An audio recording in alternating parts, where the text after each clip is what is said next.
Tariffs push us wine industry into uncertain territory, really creates a challenge.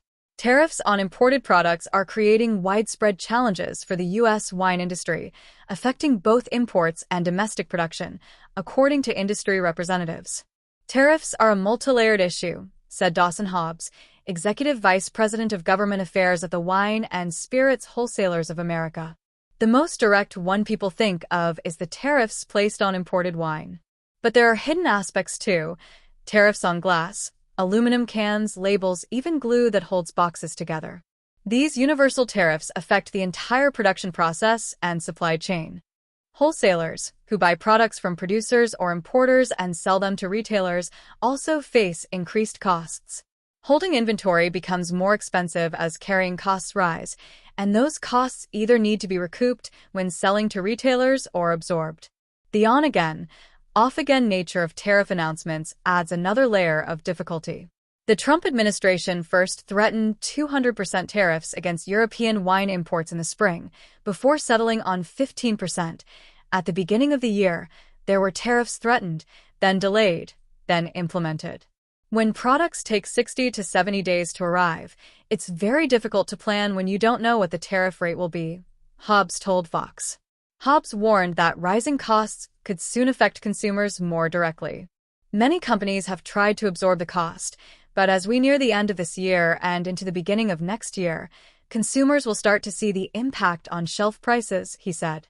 Tariffs can affect American producers indirectly when many components involved in wine production come from overseas. American wines are certainly feeling tariffs in terms of inputs: aluminum cans, glass, cardboard, glue, Hobbs said. But overall, it creates more headwinds for the industry and does not help anyone with the final experience for the consumer. Lucia Hosfeld, co-owner of Hosfeld Vineyards with her husband, said they are feeling the effects of tariffs on the winemaking side of the business.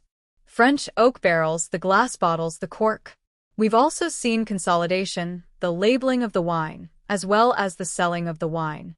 We've seen kind of retaliatory tariffs, Hosfeld said.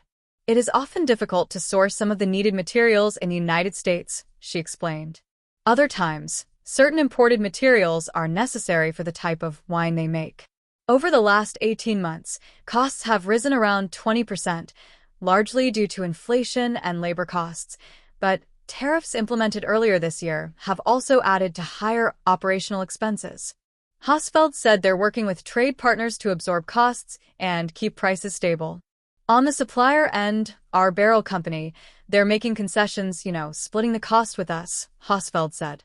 Similarly to domestic winemakers, Hobbs said many wholesalers are also absorbing the cost of tariffs, but he warned it's not a sustainable solution. Our industry has very thin margins for the most part. Most people that you talk to do believe you will start seeing real price increases, unfortunately, as we near Christmas and as we get into the first of the year, Hobbs said.